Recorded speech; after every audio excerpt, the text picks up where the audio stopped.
Hello and welcome back to my channel, Designs by Dana. I'm Dana and I'm also close to my heart maker. And today I'm working on day 20 of the Christie's Beautiful Life Sketch Challenge for June. This sketch was created by Jennifer Kane. And I don't know if Jennifer is a close to my heart maker or not, but when I saw this sketch, I knew exactly what I wanted to do with it. Because she used this background pattern in her sketch, there is a close to my heart paper that looks very similar to this. So when I saw this, I knew that's exactly what I needed to use. So let me bring in my photos and show you what I have in mind.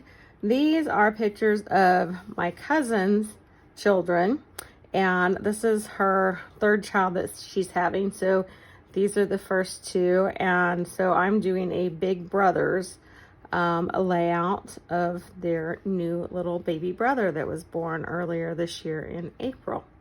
So I'm going to do kind of a blue color scheme with red and gray. And I'm also working on my bingo card. So let's see what we can pull in here. And I don't know, I have a vision. We'll see what we pull out and if it works into my vision. Oh, cut file. I think that's gonna work probably quite well with the vision I have. So yeah, we'll see if we can incorporate that and go from there. So let me get these things out of the way and we'll get some papers cut and see if we can get something cut on the, I'm going to use my Cricut for that, and we'll come back and see what we've got to put together. So like I said, when I saw this sketch, I knew exactly what I wanted to do. I have this base page from a mix-ins package that has a very similar chevron style of pattern on it. So that's exactly what I had in mind when I saw the sketch. So I'm bringing that in, and I'm using my Cricut cut files for these circles, and then I used the Cricut for the title for these cut files. So I've got this laid out, and then similar to the sketch, I want to bring in some inking to the base page. So I'm bringing in my Sapphire ink with my blending brush, and I'm using that large sapphire circle kind of as a guide and adding the ink there. And it's not quite as dark as I anticipated it to be, and wondered if maybe I should have used my distress oxides, but I'm going to continue to add some layers up here, and I do eventually get it to the darkness that I had in my vision. So that ended up working out better just by, continuing to add some layers to that ink. And then that kind of gives a little grounding spot also for my title there at the bottom. And so I used the title Big Brothers because these two became big brothers, obviously on the same day when their little brother was born. And then I wanted to add a little bit of ink at the top of the circle as well to kind of balance out. And so I wouldn't just have that one big ink spot at the bottom. So I'm adding some ink at the top, but I don't want to add quite as much at the top as I have at the bottom. So I'm going to add a little bit up there at the top, just to kind of have that little bit of balance at the top and the bottom, using that circle again as kind of a bit of a guide for where I'm placing that ink.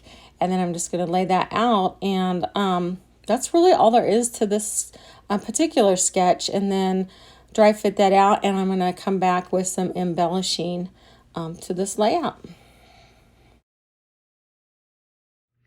Okay, I had so little to finish up, I went ahead and did it off camera. All I did was add some journaling and added some enamel dots around the circles here. I really had to resist adding a bunch more embellishments to this layout because, as you guys know, I like to over embellish or embellish a lot. I won't say over embellish, but do a lot of embellishing to my layouts. And I wanted to do something really different and kind of go with an understated look on this one.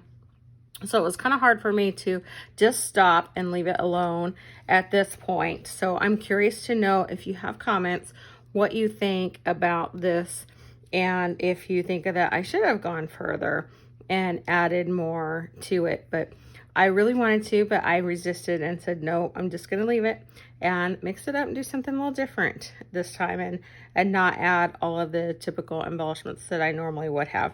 So this is the finished layout. I'm going to bring in my sketch and do the compare. And when you compare it to this sketch, I mean, it is almost word for word to the T. Followed the sketch. So I've got my 3 circles, kind of like a 3-ring circus here. My 2 photos. My title is right here. My paper even pretty much matches the pattern paper here in the sketch. I added the inking. Part of me wishes I wouldn't have added the inking and left it even just really understated and clean, just for a different look, something that I don't typically do. But I'm still happy with it. Again, just resisting, not adding a lot to it. I'm going to bring in my bingo card here. I did do my cut files on the Cricut, so I get to mark this guy off, and that gives me a bingo there. So I'm happy about that. Getting some of these cleared out. So I hope you like it. I would really love to know what you guys think of it. If you did like it, hit that like button. Consider the subscribe button as well. And let me know what you think. And please come back and check out some more videos this month. I appreciate your time in watching, and we will see you soon.